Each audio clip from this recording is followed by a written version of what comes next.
Hi, I'm Greg Gutfeld with Kimberly Guilfoyle, Bob Beckel, Eric Bowling, and she plays tennis against the curb. Dana Perino, the 5.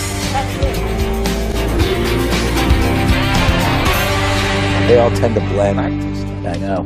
At a dinner with the press, the ambassador from Afghanistan was asked about Donald Trump. He said he was warned to keep it short when talking to Mr. Trump because of his short attention span. But when they did finally speak, he was delightfully shocked. Donald Trump asked 3 questions that President Obama never did. 1, how can you win in this fight against terror? 2, what do you need to become financially independent? And 3, how can American business invest in your country? The ambassador's conclusion? Donald Trump wanted to win, whereas before, President Obama just didn't want to lose. The hesitancy over commitment was gone, but also Trump happened to listen to his answers. Funny how this flies in the face of the media's portrayal of Trump. He's always ballistic and incurious. And President Obama, he's just so much more giving, so much so he looks fantastic even when he's losing his shirt. Meanwhile, Trump's going full salesman as he fixes Obamacare, meeting with congressional leaders, working his phone, holding listening sessions, lunching with old rivals. It's in his blood, sales, which is good. Trump has something to sell that is way more complex than a lie about keeping your doctor. What a contrast. Trump is feisty but flexible. Obama, cool but rigid. But he had no reason to bend. The media already bought into his shtick. His giddy fan base ate up every white-coated lie. Obamacare was a lemon, but the media were his lemon heads. So in a surprising turnabout, it's Trump who's listening and critics who refuse to hear. The press won't notice, but somehow the economy has. Guess which one you should care about? So, Eric, this article is in the Independent Journalism Review. Love those guys. Yeah, it's very good. Benny Johnson. Alex and the crew. Good people. He was at this dinner, and I think it offers a very rare, unique insight to the people that we are claiming to help, the Afghans. I love the fact that you point out the 3 questions that President Trump asked were all business related. And this is the thing that, throughout the whole primary, the whole election season, give the businessman a chance because maybe doing things a little differently in D.C. might work. He asked about what do you need to win, number 1. Number 2, what do you need to be financially independent? And how can businesses invest in your country? Those are 3 important questions that forget Obama, maybe they've never heard those questions before. It's doing foreign policy a little bit differently, and clearly it resonated. Yeah. Dana, do you think that the ambassador said those things because of the new guy, or did he really mean it? I think he meant it. I don't think they'd have any, it seems to me they wouldn't have any incentive to say it if it wasn't true and if they didn't believe it. And I also think that, while the business aspect is interesting, I believe that President Trump is asking those questions because it's in America's national interest for Afghanistan to be successful. So for them to have a good and growing economy means that they are less likely to become a safe haven for terrorism again. And then the question becomes, then, what does success look like to you? And you can't have success militarily if you don't also have the soft power that comes from diplomacy and a strong and growing economy.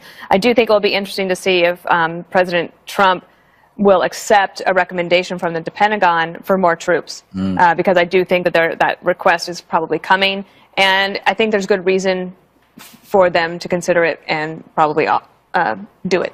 Kimberly, you look fantastic in white today. Oh, thank you so much. Yes. It's interesting. What am I, chopped liver? You look great in red, but, okay, and everybody looks good. All right, Kimberly. Bob? I find it interesting that the most abrasive president is the one who relies on personal tact, which comes from, I guess, from real estate deals. He has to get in front of the person and then work it out, whereas Obama was like, I already know the answers, so I don't need to talk to you.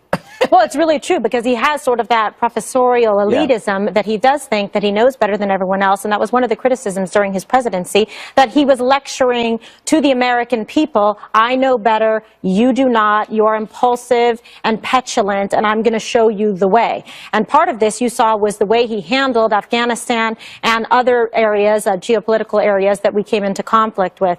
With Afghanistan, his plan was just to withdraw. When he saw that that was not going to be, a good idea, and there was problems there that were ongoing, what did we see him do? He essentially punted to the next presidency and said, I'm going to let them handle this. He made the most restrictive rules of engagement that cost American lives. 3 out of 4 of the lives lost in Afghanistan were under Barack Obama's presidency.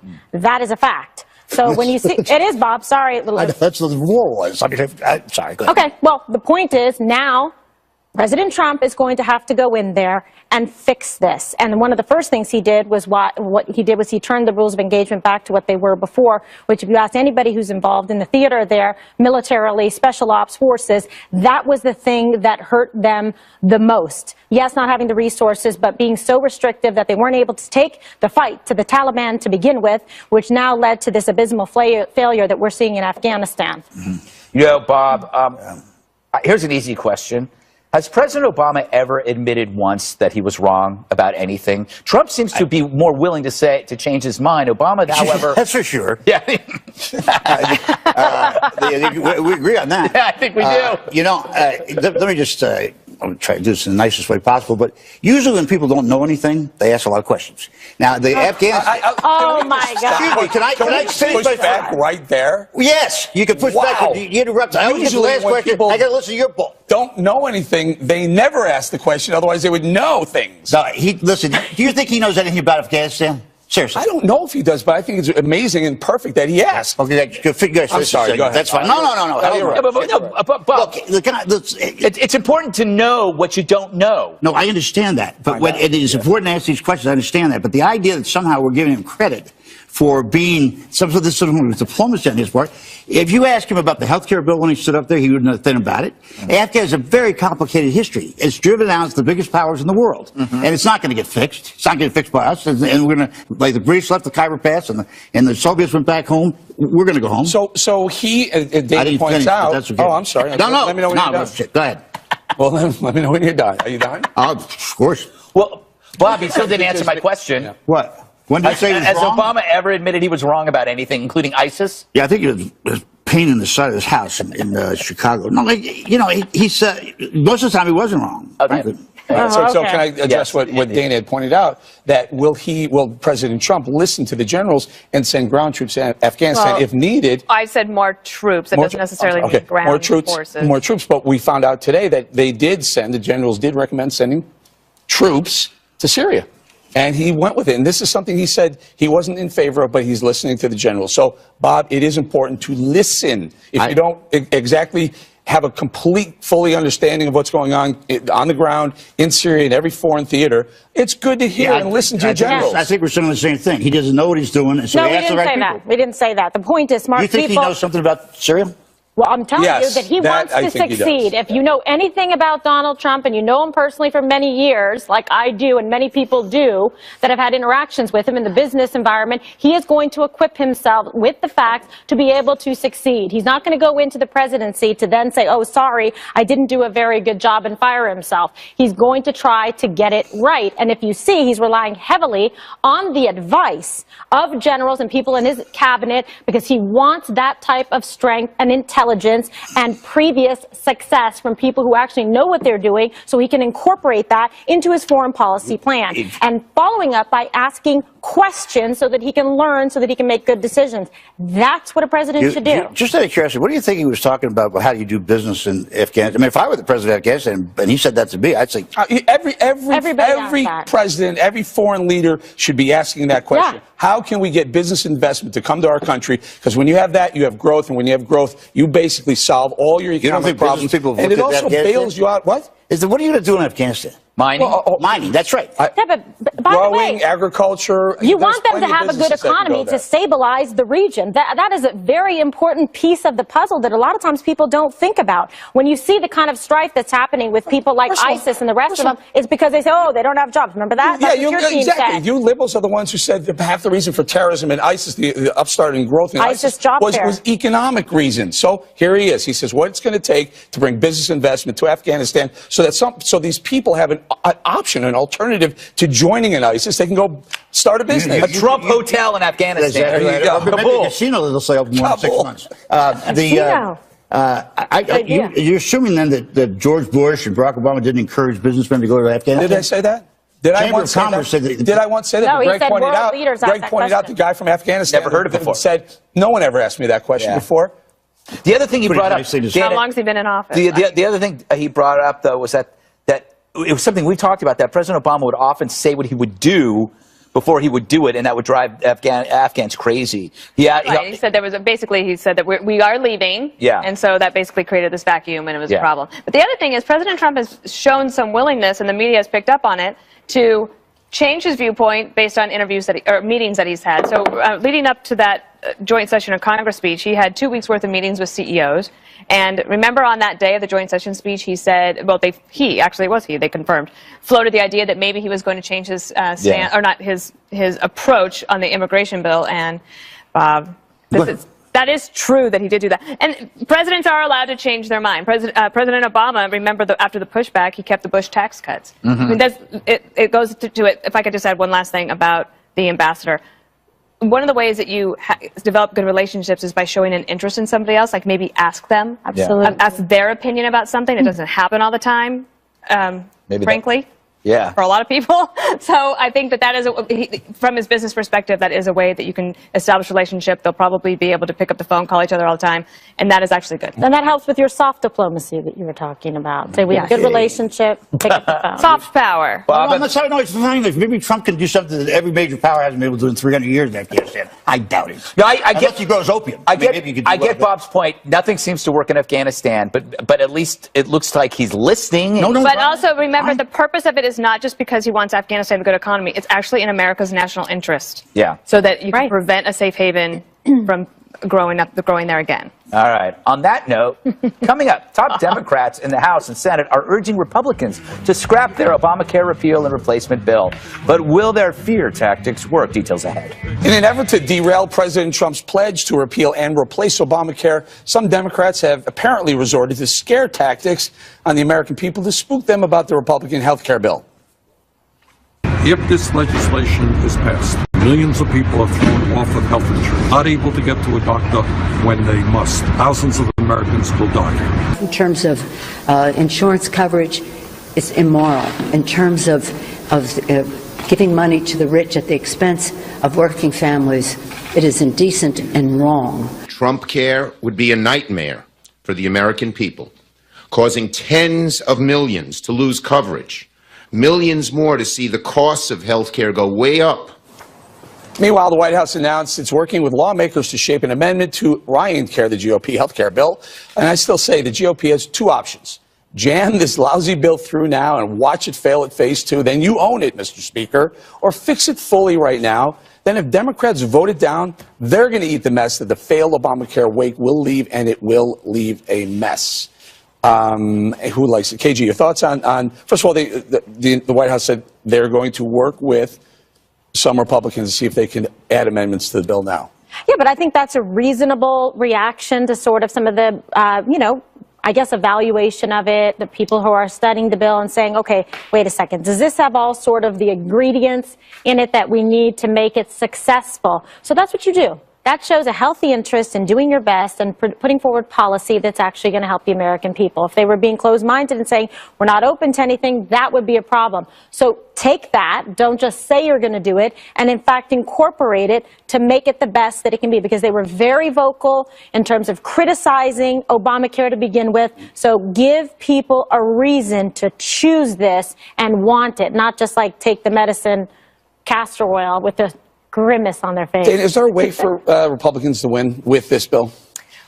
Well, I guess, sure. I mean, I think that the president has said that they are inextricably linked. This is our bill, is what he said, and I appreciate that you're trying to call it Ryan Care, or that, however, not just you, but there are attempts to brand it as Ryan Care, Obamacare. The Republicans had to put something on the table, and I thought today Sean Spicer at their press briefing was very much in line of what you would want in terms of the beginning of a negotiation, which is, this is phase 1. We're willing to talk to people. I'm meeting with people. He's talking to people. President Trump has 2 rallies next week, of which I'm assuming that this is going to be a really big piece. And I do think that somebody like Senator Sanders is being so ridiculous. When he says thousands of people will die, having health insurance doesn't mean less care, whether you have it or not. People get care if they don't have health insurance. You can get it under Medicaid. It might not be the best care, it might not be the one that you want, but it's not that people are going to die if this bill passes. That's ridiculous. But it's just, again, my biggest problem with the bill is they want us to wait for phase 2 and phase 3 for the things That's what the president said. I know, but here's the problem. If you don't get 60 votes and you're putting the easy stuff up front so you have a simple majority to get it through, and you're never going to get 60 votes for phase 2 or phase 3. We're never going to get the promises made down the road.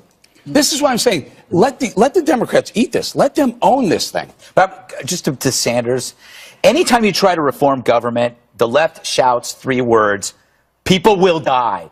While in cities actually run by liberals, people do die. I mean, if you look at, That's how we're conservatives. Right? No, but in most cities where there's high crime, liberal policies kill more people than conservative principles ever will. So I find it very hypocritical that they're shouting about hypothetical death while there's death in Chicago every day. Okay, you know, that's a very good point. I like that point. Let me just make this point. I sat around this table for 4 years and listened about death panels, where you're high intellectually queen from Alaska who sat there and said death panels. Because the Democrats are going to die. I mean, you got to be kidding me. But that's talking about a bunch of hypocrites. You guys would say stuff about Obama that was much more scary than this. And the people on the Hill did, and they were stupid, and they couldn't do it right. You guys can do it. So, right. Bob, what about that idea? What about There's a compliment in there somewhere. I think he complimented us. Put phase 1, 2, and 3 all together and say this is the bill. Democrats either vote for it, or Obamacare is going to be yours to eat. Yeah, but you and I both know this gets down to a couple of fundamental questions, which legislatively are not that well negotiated. It's Medicaid expansion, and that's either going to be. Here's my point. Let the Democrats eat this. Well, let them vote But the down president's already said that would be the irresponsible thing to do. He said I could do that. It'd be politically expedient, but I wouldn't do that. So I don't think it's easy for him then now to backtrack on that. But Paul Ryan and the whip, they also said they were going to be able to deliver a bill that was able to pass the House, and they didn't. I mean, there is an issue. There hasn't been a vote yet. The problem is I just don't see how you could put together something and negotiate a deal where their positions are, and Medicaid is a central part of it. You know, the thing is, we're talking about health coverage. Yeah. And nothing in these bills. They really need to tackle health costs. You get the health costs to come down, the coverage has got to come down. This is an insurance bill, basically. It is. All right, KG, last thought. Bob, just so you know, for your team here, like Bernie Sanders is really working his best magic to try to split the Democratic Party and make a new faction of wing, the Democratic Socialist Party. Jeez, we missed that. I'm just telling you. I think unfortunately for the Democrats, Sanders has been successful. He has been successful, and the election is proof positive of that, because a lot of the people that actually supported him as well we're enjoying and embracing the policies of Donald Trump and wanting that kind of reform. We've had that split since your party is in even worse shape than before. We've had that split since 1870. I was there for that convention. I'm telling you. A powerful nor'easter is pummeling much of the country, dumping more than a foot of snow, sleet, and freezing rain in some places. Major cities along the East Coast, from Washington to Boston, have gotten clobbered. 6 states have declared a state of emergency. Shepard Smith joins us with the latest on the winter weather. Shep, it sort of felt today like when you were walking, like ice pellets being shot into your face with a BB gun. Right, like on a boat that's going too fast in the rain. Yeah. Very, very uncomfortable. Forecasters predicted a blizzard today, and that is exactly what we got. But it hit farther inland than they expected. So New York City, D.C., Philly really dodged the worst of it. Other areas to the north and west got nearly 2 feet of snow, even more in isolated spots. Here's a look in Boston. The snow becoming more of a wintry mix there now, and forecasters say it will most likely turn to rain there very soon. Looks like it may already have. Utility companies reporting the storm has knocked out power to nearly 250,000 people from Virginia to Massachusetts, so they're doing a good job getting a lot of it back up. For instance, this area here, Medford, Massachusetts, at one point, more than 90% of all customers were without power, now down to 4 customers. They've done a whale of a job. And there were some other problems associated with this huge system, actually 2 systems that converged over the Northeast at the same time. New Jersey, this is coming out of one of the coastal towns, the Stone Harbor, New Jersey, about 150 miles south of New York City, right on the southern tip of Jersey. Water taking over the streets there and people wandering around in boats today. We're starting to get some snow totals as well, and it looks like D.C. is going to finish up with just a couple of inches. Parts of the New Jersey shore with about half a foot. New York City about 8 inches, we now think, when all is done. A little less in Central Park, a little less down in around JFK Airport. A little more in Boston, though, but to the west of Boston, Worcester, Mass., for instance, about 1.5 feet. West of New York, same thing, 18 inches. As we go far west in Bethlehem, Pennsylvania. I want to show you the current radar loop. This thing has just come right up the coast. These are the the snow totals that we're expecting from now until it's all over. Less than an inch here, less than an inch in Boston. But look up there in Burlington, another 10 to 16 inches to come. That would put them around 30 inches. So don't tell anybody in Burlington this wasn't a big storm. That's what's left of this. Less than an inch here, still 4 to 8 in the Albany area. Forecasters say the storm could drop more and more than a foot in Burlington, Vermont. I want to show you here, for travelers, it's been a nightmare. More than 6,000 flights have been grounded. This is at Dulles in Washington. A white wintry mess this morning. Things starting to get back to normal at Dulles International, just outside of D.C. Slowly up and running at New York City airports, but the delays could really ripple for days. There was some fun, though. Case in point, Pennsylvania, this woman, not a brand new woman, snowboarding down a hill in her backyard. She apparently made some nice work. Yeah, indeed. She made about 65 miles north and west of Philly there. And lest I forget, Dana, America's dog makes a cameo. We happened to spot Jasper. Apparently, she was in Central Park today. Was she there? Was she there unattended, or did you go with her? She is a he. Oh, I'm sorry. I know. I got to get you a calendar, and then it'll be very clear that I have it's my a own he. Lucia, and she is a she. Just ask Kimberly. Yeah, she knows he's a he. Hey, Jasper. Yeah, What does that mean? the dogs were having a good time. Kimberly and I have a secret thing. I get Jasper's We're gonna take it around gender the pi- picture every morning. Yes, we're going to take it around the table and ask some think questions that's to you. illegal. We'll start with Kimberly. And Lucia is so super cute. Oh my God, she's adorable, right? Thanks to me. So let's talk about the cherry blooms. Apparently they're encased in ice, and it's a big problem for the festival going forward because I don't think they're going to survive this. Yeah, they think they may not, some of them, because so many of the cherry blossoms in D.C. had bloomed early. Yeah. So they had the little blooms that were open, and the ones that are already open, if they're iced over, those most likely fall off. But they're still telling us there'll be plenty of cherry blossom for people to come to see. So if you're Because that planning... affects the tourism. Yeah, it does affect tourism, but it's a good thing because they all stay home. That's my hometown. And the Japanese got even with us for Hiroshima. They put those things around there, and everybody beautiful. stops. And you traffic accidents, they all ought to go home. Hey, Chef, let me ask you an important question here. Oh my Enjoy. God. Do you think that you think if we had better microwave situation up and down the coast, No, we'd have better okay. weather control? We There could we see go. it through the microwave cameras. Yeah. Okay. All right. That's so. So, Great Shep, question, Bob. I have a question for you. Shep, how's the weather in Palm Beach, Florida right now? Delicious. Right around It was Mar-a-Lago. 72 earlier this afternoon.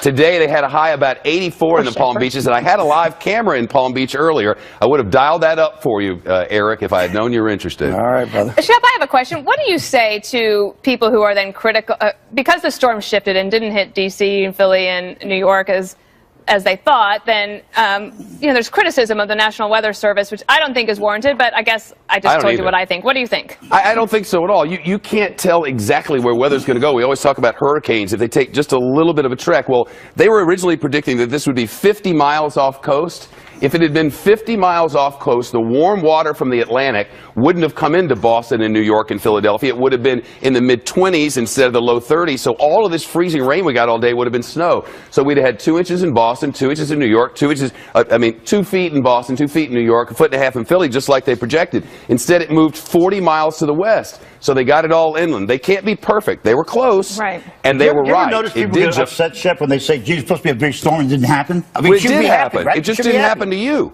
No, you certainly Exactly. did. Just seeing it at 4 o'clock in the morning in Times Square, man. Bob, It's rough. why were you, I don't know. I'm What not were even you going doing to at ask 4 in what the you were morning doing Times up at 4 in the Square? morning. I But was Gutfeld shoveling needs to snow. get in here because, of course, that's always the best question. No. On 4 Hey, Chef, I read the New York government offices were closed today. Did anybody notice?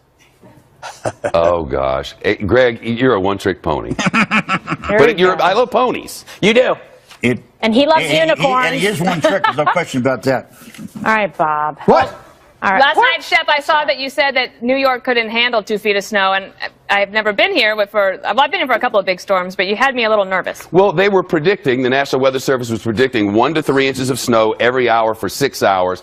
Blizzard-like conditions, that means winds above 25, 30 miles an hour and gusts to 50. No matter how good the sanitation department is at getting rid of the snow, and they are very, very good at it, if it overruns you, it overruns you. Mother Nature can eventually beat you. It didn't happen this time. Very pleased. They told me not to talk about politics, Shep, but you notice the plowing under de Blasio is in the poor areas and the rich people's area doesn't get plowed? Oh They my say gosh. this every cycle. Every I don't even know. I hope it's clean in my neighborhood. There won't be. It won't All be. right, Bob, we're gonna cut you off, and we're gonna thank Shep. else Thank is you new? so much. You betcha. President Trump turning up the heat in the fight against radical Islamic terror. The Wall Street Journal reports the president has given the CIA secret new authority to conduct drone strikes against ISIS and other terrorists. The move is a departure from the Obama-era policy under which the Pentagon carried out the operations after the CIA identified targets. Retired four-star General Jack Keane explains the potential change in strategy. I think the Trump administration is largely going back, not because one agency does it better than the other, but for this reason, because it's covert, it's classified, and it doesn't get discussed. When the military is conducting an operation, it's much more open, it's considerably more public. I think this is fine. This is about keeping it secret and doing it covertly and doing it in places we may not want to talk about.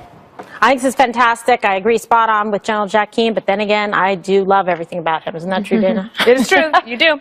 But the other thing is, he went on to say, and we didn't have to show it, that it doesn't mean that there wouldn't still be oversight from the Congress or involvement by the Pentagon. I mean, it doesn't mean that the CIA is now some rogue operation and is going to go out and do drone strikes. It just means that if the CIA has a target of opportunity, they can take it, and it doesn't have to be disclosed publicly.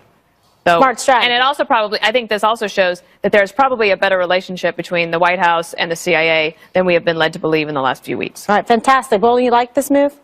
And General Keane said exactly that in that interview later on. He said, look, here's the deal. When it's military, just by nature, it's going to be a lot more light shed on it. You're going to hear about it a lot more. The CIA would be able to keep it quieter. But remember, President Obama first started with the drone strikes, just unilateral drone strikes. Just, we're killing these people. And then later on, he got pushback. And remember, we said, hey, he's not going through proper channels. And then they changed the strategy, I guess, in the last year or so, to the drones will be used for intelligence gathering, and then they would send in the military to go clean up the mess. Right. So this is going back to the original Obama drone strike wipes out everything, which I believe they're bad guys, kill them. Absolutely. I think this is very smart militarily and much in keeping with what one of the criticisms that candidate Trump was making about President Obama at the time was that he was telegraphing too much, telling the bad guys what we were going to do. And this allows, like he said, more covert operations and a more secretive nature, which I think is going to be more effective, plus the new drones, the new Reaper drone. You know,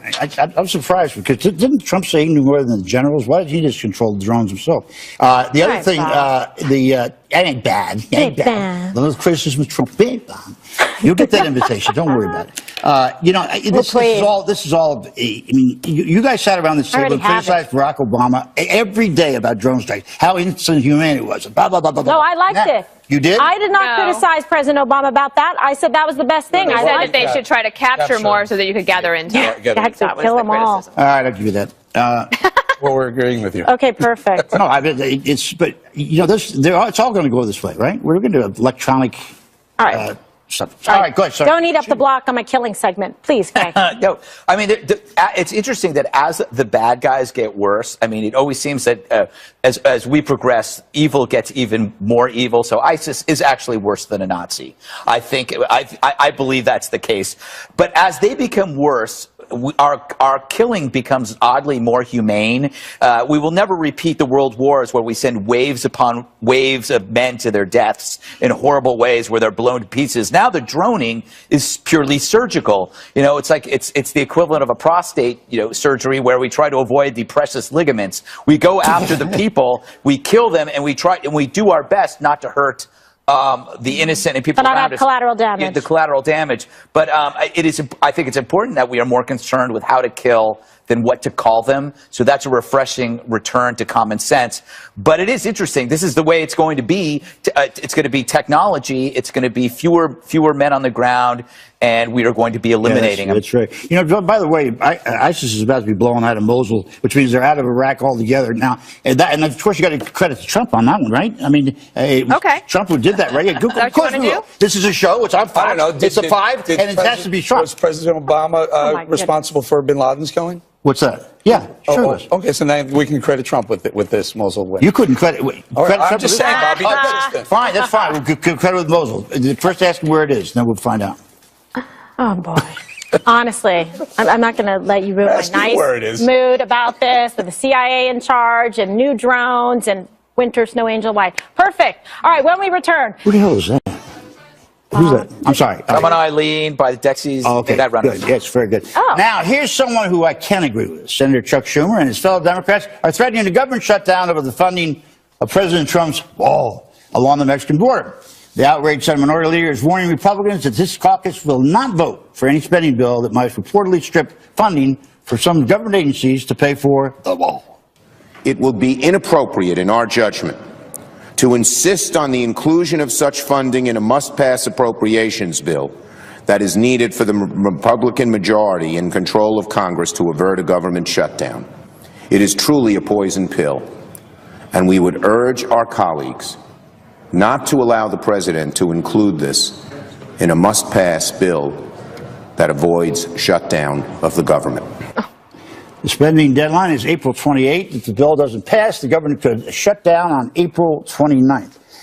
Eric, what do you think Trump says after he campaigned on the fact? Go find it, Bob. It's $12 billion. I mean, that's $12 billion to $15 billion over the course. I mean, this is you want to talk about the 30, remember yesterday when we talked about the health care savings, $33.7 billion per year, and you called it a drop in the bucket. So you called it a drop. This is a third of a drop in the bucket. So it's like, I think it's like 0.00045%. We spent $3.5 trillion. He said that they were going to pay for it. So what does he say? They'll find somewhere else, Bob. I mean, $12 billion is in this, Dana, I defer to Dana. Can they find $12 billion easily? In the scheme of things, could you find $12 billion? Well, especially if the rumors are true that they're going to axe even more people from EPA.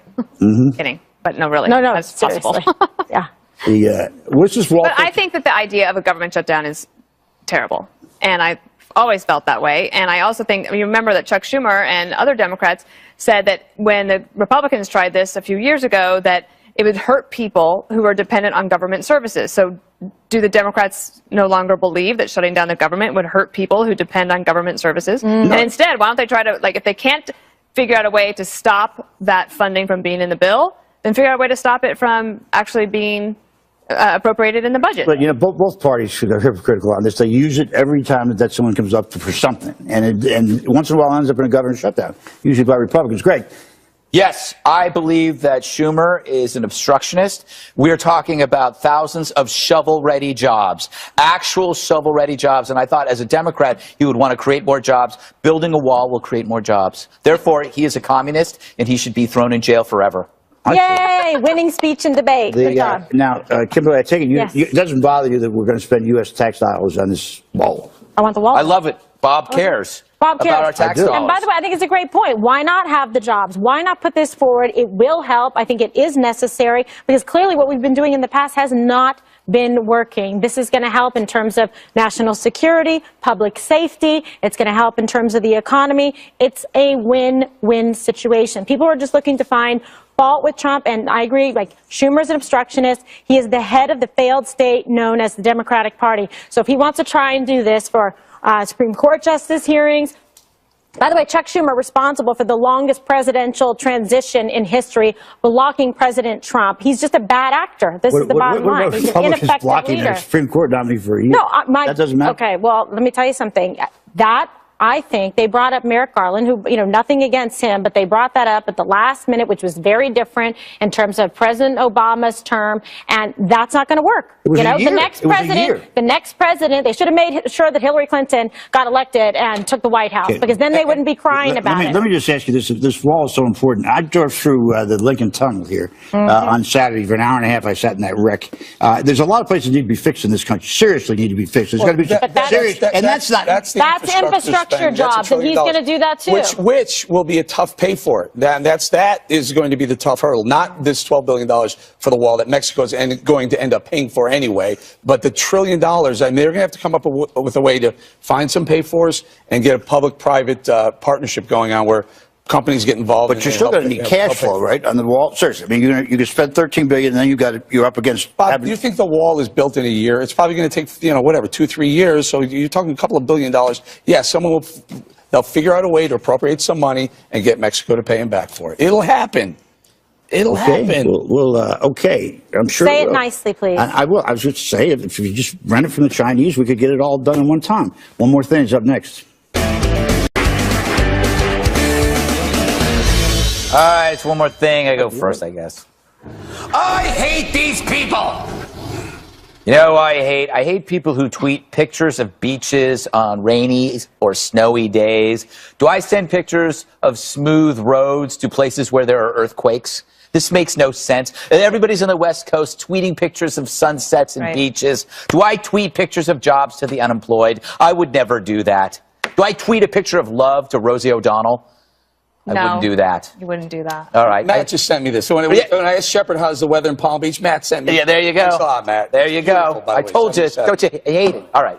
Dana Perino. All right, so some news to announce. You can now download this show as a podcast while you're on the go. The 5 podcast is available on iTunes, TuneIn, Google Play, and more. And guess what? It's free. Wow. Worth every penny. Yay! If you go to foxnewspodcast.com, you can get more information. But this way, if you're on the go, you can listen to it on your commute or the next day so you don't miss an episode of The 5. You know how good. And I also have a book to promote. This is a new book called The Shroud it's The Shroud Conspiracy, excuse me. It is out today. It is by John Hybush. He is a much accomplished man. He is currently the executive director of the Ronald Reagan Presidential Foundation and Institute. I have not had a chance to read this yet, but Greg has, and Greg's a tough critic, and he liked it. Well, you know what I said? I said that I hate it when people give me books because they're usually bad writers. He's an amazing writer. He's an incredible writer. That is high praise. And I was like going, oh, man, now I have to read the book. I look forward to reading it, and I hope everyone takes a look at it. I didn't care. And I'm calling it Ryan Care because I don't think Donald Trump should put his name on this. But it is. It's Trump Care. No, it's not. It came from Paul Ryan's bill that they're trying to push. So you're saying the president really isn't the president? No, I'm saying he should stop right now and send this bill back for fixing, especially for this reason. Under this bill, and I'm not sure if we even realize it, 2 categories. If you're 50 to 64 years, this is in 2026, 50 to 64 years old, and now these 2 groups in over 65, these are 2 of Trump's highest voter total groups. Check this out. If you make $26,500 or less, under Obamacare in 2026, you would be paying $1,700 per year. Under Ryan Care, you're going to end up paying $14,600. You're only making $26,000. You're going to pay more than 50% of your income to have care under this plan. So that's why the CBO numbers show 52 million people off, because it's too expensive for older people and they'll drop off the rolls. And that's why. Okay, you got to explain the math. Fix this. I have 106%. Where? 53 and 53. No. Okay. 53% of 54 to 64-year-olds voted for Trump. And 53%. These are his 2 highest categories. I think Paul Ryan is on Martha's show tonight at 7. Yes. Nice plug. So you got to check out the 7 p.m. Eastern. Dana, I'm going to follow in your footsteps and actually do some recommendations in terms of reading. Wall Street Journal, great publication. Michael Bender has a fantastic article. Puts that out. Steve Bannon, The Making of an Economic Nationalist. Read this article and you get a lot of insight into his political mind and his background and where he came from, and it's very fascinating. Last thing is there's a great video about self-defense. This woman, Kelly Herron, who took a self-defense class right here and fought off her attacker, saved her life, and locked him in the bathroom. That's it for us. Yeah, Gotta go. amazing. I'm Greg Gutfeld with Kimberly Guilfoyle, Bob Beckel, Eric Bowling, and she plays tennis against the curb. Dana Perino, The 5. They all tend to blend. I know. At a dinner with the press, the ambassador from Afghanistan was asked about Donald Trump. He said he was warned to keep it short when talking to Mr. Trump because of his short attention span. But when they did finally speak, he was delightfully shocked. Donald Trump asked 3 questions that President Obama never did. 1, how can you win in this fight against terror? 2, what do you need to become financially independent? And 3, how can American business invest in your country? The ambassador's conclusion? Donald Trump wanted to win, whereas before, President Obama just didn't want to lose. The hesitancy over commitment was gone, but also Trump happened to listen to his answers. Funny how this flies in the face of the media's portrayal of Trump. He's always ballistic and incurious. And President Obama, he's just so much more giving, so much so he looks fantastic even when he's losing his shirt. Meanwhile, Trump's going full salesman as he fixes Obamacare, meeting with congressional leaders, working his phone, holding listening sessions, lunching with old rivals. It's in his blood, sales, which is good. Trump has something to sell that is way more complex than a lie about keeping your doctor. What a contrast. Trump is feisty but flexible. Obama, cool but rigid. but he had no reason to bend. The media already bought into his shtick. His giddy fan base ate up every white-coated lie.